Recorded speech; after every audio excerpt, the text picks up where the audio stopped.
नमस्कार। आज हम भारत में ब्रिटिश आर्थिक नीतियों पर बात कर रहे हैं और उनका क्या असर हुआ। हमारे पास कुछ पुराने दस्तावेज हैं जो ईस्ट इंडिया कंपनी से लेकर ब्रिटिश राज तक की मतलब उनकी इकोनॉमिक स्ट्रैटेजीज दिखाते हैं।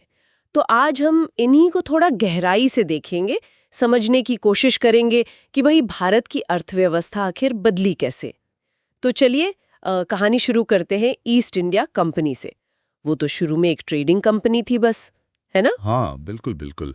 देखिए 1600 से लेकर आप कह सकते हैं लगभग 1757 तक कंपनी का मेन फोकस यही था, भारतीय माल जैसे बढ़िया कपड़ा, मसाले, ये सब बाहर बेचना और बदले में सोना, चांदी मतलब कीमती धातुएं भारत लाना।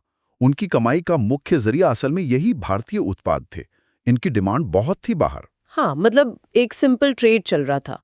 लेकिन फिर 1757 में प्लासी की लड़ाई हुई। और वहां से लगता है सब कुछ बदलने लगा। यहाँ से मामला थोड़ा पेचीदा हो जाता है। हाँ, बिल्कुल सही कहा। प्लासी की जीत एक टर्निंग पॉइंट था। इससे कंपनी को बंगाल में राजनीतिक ताकत मिल गई। वो सिर्फ व्यापारी नहीं रहे अब, और इस ताकत का इस्तेमाल उन्होंने जमकर अपने व्यापारिक फायदे के लिए किया। सोचिए कैसे।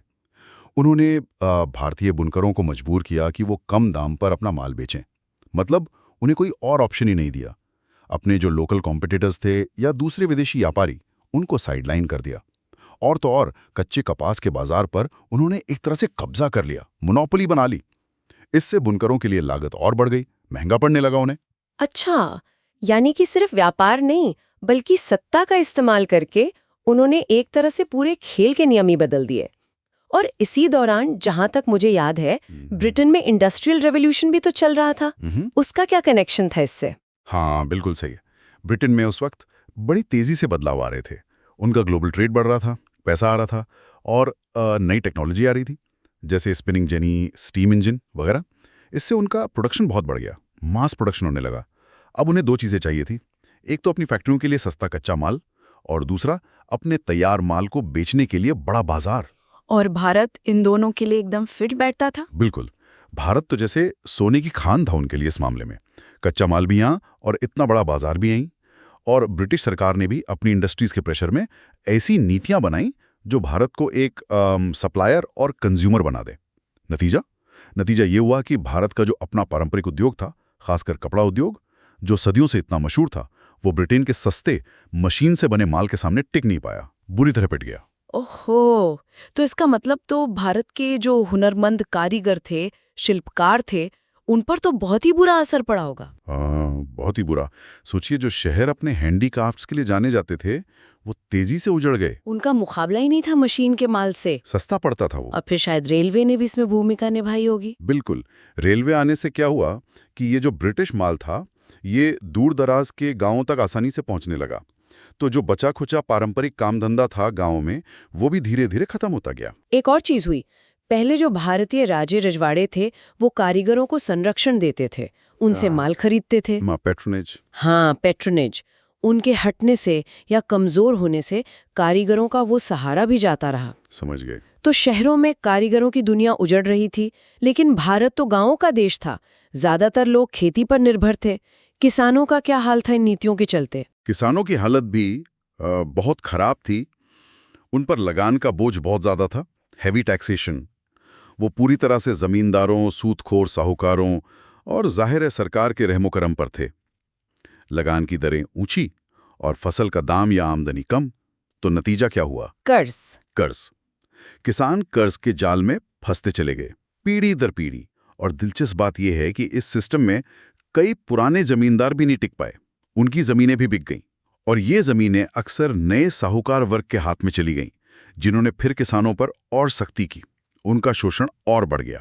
बाप रे, मतलब सिर्फ इंडस्ट्री ही नहीं, खेती बाड़ी भी पूरी तरह से बदहाल हो रही थी। पूरी ग्रामीण अर्थव्यवस्था चरमरा गई होगी। बिल्कुल। जमीन पर बोझ बढ़ता जा रहा था। लगान ज्यादा, शोषण, कर्ज, इन सब के चलते भारतीय कृषि लगभग आप कह सकती हैं स्थिर हो गई, स्टैग्नेट कर गई। हालत ये हो गई थी कि प्रति एकड़ पैदावार जो प्रोडक्टिविटी होती है, वो भी काफी घट गई थी। अच्छा, पर क्या इस दौरान कुछ नए मॉडर्न टाइप के उद्योग लगाने की कोशिशें भी हुई भारत में? हाँ, हुई। 19वीं सदी के आखिर में मतलब लेट 19th सेंचुरी में कुछ बड़े उद्योग लगने शुरू हुए, जैसे cotton textile mills, jute mills, कोयला खदानें वगैरह। अच्छा। लेकिन इसमें एक पेंच था। इनमें से ज़्यादातर पर कब्जा ब्रिटिश पूंजीपतियों का था, ब्रिटिश कैपिटल लगा हुआ था। तो जो भारतीय उद्योगपति थे उन्हें आगे बढ़ने के मौके बहुत कम मिले। इससे देश का अपना जो इंडस्ट्रियल बेस बनना चाहिए था वो मजबूत नहीं हो पाया, उसे दबा दिया गया एक तरह से। तो फिर इन सारी नीतियों का, इतने सालों के इन बदलावों का निचोड़ क्या निकला? मतलब ओवरऑल असर क्या हुआ देश पर? निचोड़ था भयानक गरीबी और भूखमरी। 19वीं सदी के आखिर में भारत ने कई बड़े विनाशकारी अकाल देखे, लाखों लोग मारे गए। और इसी माहौल में दादा भाई नौरोजी जैसे जो हमारे बुद्धिजीवी थे, उन्होंने अपनी वो फेमस ड्रेन थ्योरी दी। हाँ, धन निकासी का सिद्धांत। हाँ, धन निकासी, कि कैसे भारत का धन, भारत के संसाधन वो बहकर ब्रिटेन जा रहे थे, भारत को खोखला कर रहे थे। आरसी दत्त ने अपनी किताब इकोनॉमिक हिस्ट्री ऑफ इंडिया में, जी सुब्रमण्य अय्यर जैसे और भी कई लोगों ने इस पूरी आर्थिक लूट की कड़ी आलोचना की। तो ये सिर्फ कुछ आर्थिक नीतियां नहीं थी, ये एक पूरा सिस्टम था जिसने भारत की अर्थव्यवस्था को पूरी तरह से ब्रिटेन के फायदे के लिए, उनके हितों के लिए बदल कर रख दिया था।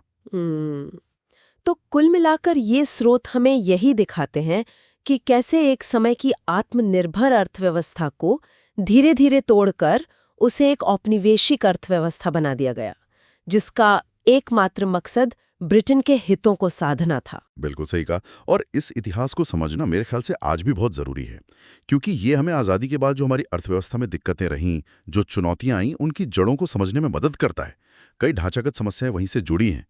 और यहाँ एक सोचने वाली बात यह भी है, एक सवाल उठता है कि क्या उन ऐतिहासिक आर्थिक नीतियों का असर किसी न किसी रूप में आज भी भारतीय अर्थव्यवस्था के सामने जो कुछ मुश्किलें हैं उनमें झलकता है? ये एक विचारणीय